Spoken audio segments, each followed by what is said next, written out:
السلام علیکم.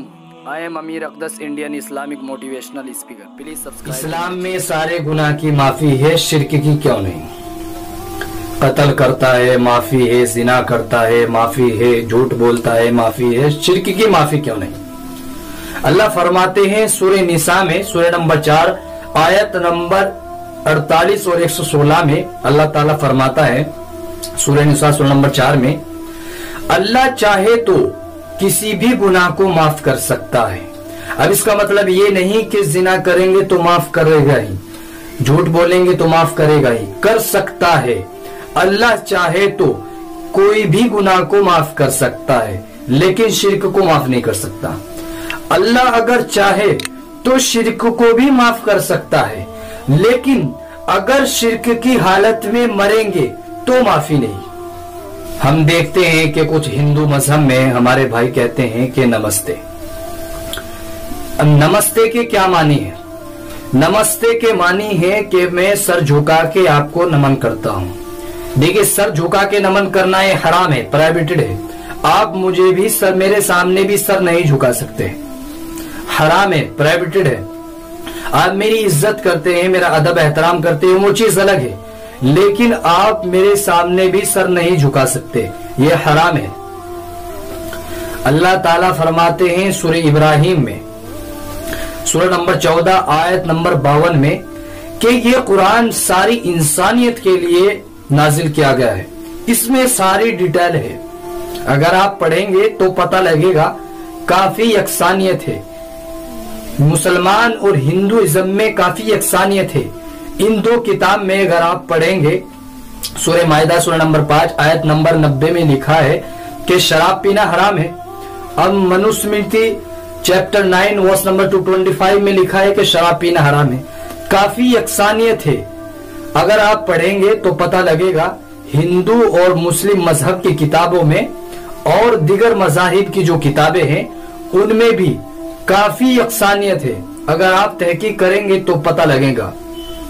تو یہ قرآن ساری انسانیت کے لیے نازل کیا گیا ہے، اس میں ساری ڈیٹیلز ہے تاکہ لوگ یہ جان لے کہ اللہ ایک ہے اور مجھے اور آپ کو بنانے والا اور اس زمین و آسمان کو بنانے والا ایک ہے، اور یہ ساری کی ساری دنیا صرف اسی نے بنائی ہے، کوئی دوسرا اس کا مالک نہیں ہے. دا مین آف انڈرسٹینڈنگ، جو حکمت والے ہیں وہ یہ سب جانتے ہیں. اسلام اور ہندوازم میں یکسانیت، ان دونوں کتاب میں اگر آپ پڑھیں گے، سورہ مائدہ سورہ نمبر 5 آیت نمبر 90 میں لکھا ہے کہ شراب پینا حرام ہے. اب منوسمرتی چیپٹر 9 ورس نمبر 225 میں لکھا ہے کہ شراب پینا حرام ہے. اللہ فرماتا ہے سورہ مائدہ میں سورہ نمبر 5 آیت نمبر 3، سورہ بقرہ سورہ نمبر 2 آیت نمبر 176، سورہ انعام سورہ نمبر 4 آیت نمبر 145، سورہ نحل چیپٹر 16 آیت نمبر 115 میں کہ آپ کے لیے حرام ہے مرا ہوا گوشت، خون اور وہ کھانا جس پر اللہ کے علاوہ کسی اور کا نام لیا گیا. کافی یکسانیت ہے، اگر آپ پڑھیں گے ہندو مذہب کی کتابوں میں بھی لکھا ہے کہ شراب پینا حرام ہے. اسی طرح اگر آپ تحقیق کریں گے تو پتہ لگے گا کہ کہاں کیا لکھا ہے. ان آیت میں سورہ بقرہ سورہ نمبر 2، سورہ مائدہ سورہ نمبر 5 آیت نمبر 3، سورہ بقرہ سورہ نمبر 2 آیت نمبر 176، سورہ انعام سورہ نمبر 4 آیت نمبر 145، سورہ نحل چیپٹر 16 آیت نمبر 115 میں کافی یکسانیت ہے.